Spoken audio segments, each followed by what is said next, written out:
శ్రీ రామకృష్ణ ప్రభ ఛానల్ను చూడండి, మాసపత్రికను చదవండి.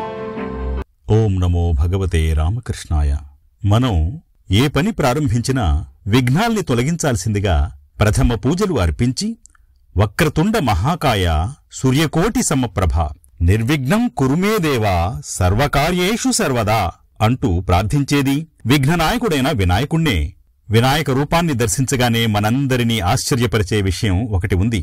అదే ఆయన భారీకాయం, మూషిక వాహనం. అంత మనిషికి ఇంత చిన్న వాహనం ఏమిటి?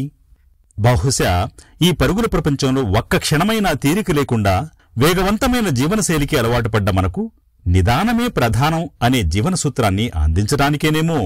ఉరుకులు పరుగులతో సాగే ఈ జీవనయాత్ర ఆనందమయం కావటానికి వినాయకుడు మనకు నర్మగర్భంగా 3 జీవన సూత్రాల్ని అందిస్తున్నాడు.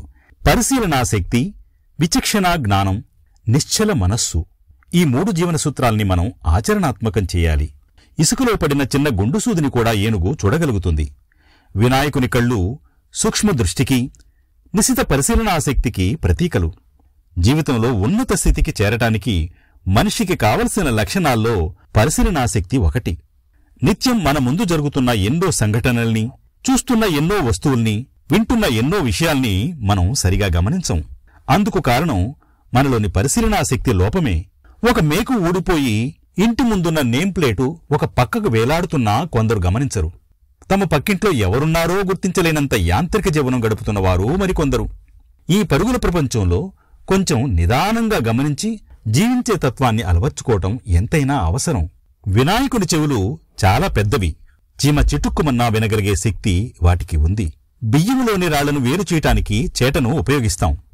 చేటను పోలే వినాయకుని చెవులు మంచి చెడులు వేరుచేసే శక్తి గలవి అనటానికి సంకేతం.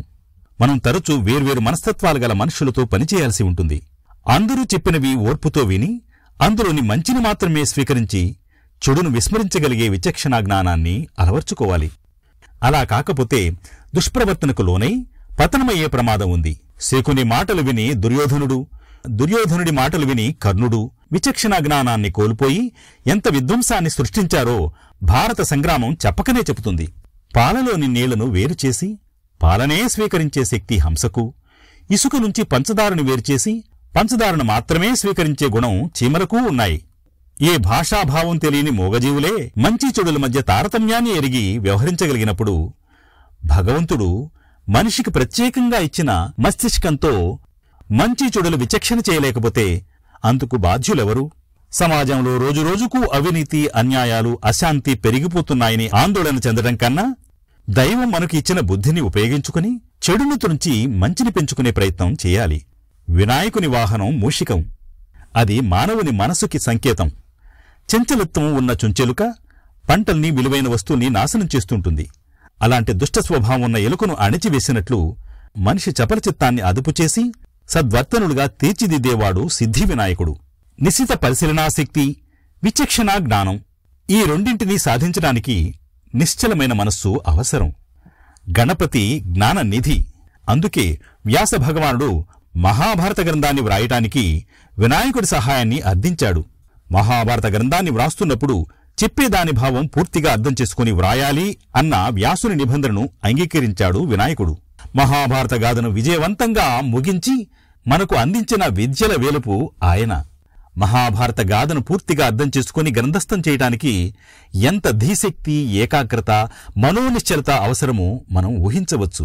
మనస్సు మన అధీనంలో లేకపోతే ఏ పనిలోనైనా నైపుణ్యతను సాధించలేం. కాబట్టి కార్యసిద్ధి కర్తలామలకం కావాలంటే మనోనిగ్రహం చాలా ముఖ్యం. మనసశ్చ ఇంద్రియాణాంచ హైకాగ్ర్యం పరమం తపః. ఈ ఆకర్షణల యుగంలో మనసు పరిపరి విధాల పరుగులు తీస్తుంది. విషయ వస్తువుల వైపు పరుగులు తీసే మనసును అదుపులో పెట్టుకుని ధ్యేయ వస్తువుపై ఏకాగ్రం చేయటానికి ప్రయత్నించడమే అసలైన తపస్సు.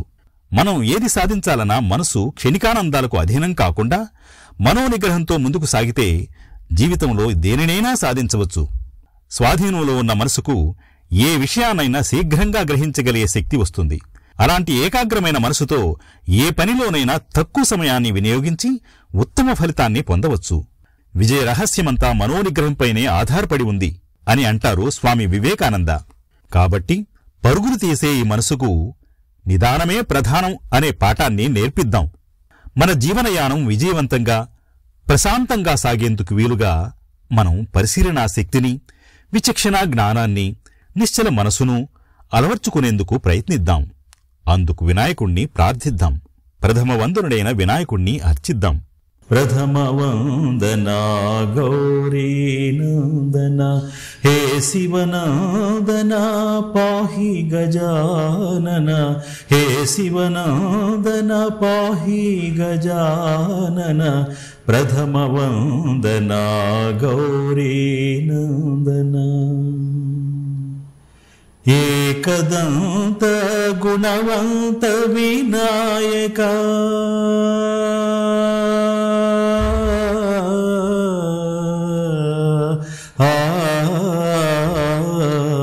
ఏకదంత గుణవంత వినాయక విఘ్నహరణ శుభమంగళ చరణ విఘ్నహరణ శుభమంగళ చరణ ప్రణవస్వరూపా పాహి శుభానన ప్రణవస్వరూపా పాహి శుభానన పాహి శుభానన పాహి శుభానన ప్రణవస్వరూపా పాహి శుభానన ప్రథమ వందనా గౌరీనందన ప్రథమ వందనా గౌరీనందన హే శివనందన పాహి గజానన హే శివనందన పాహి గజానన పాహి గజానన ప్రథమ వందనా గౌరీనందన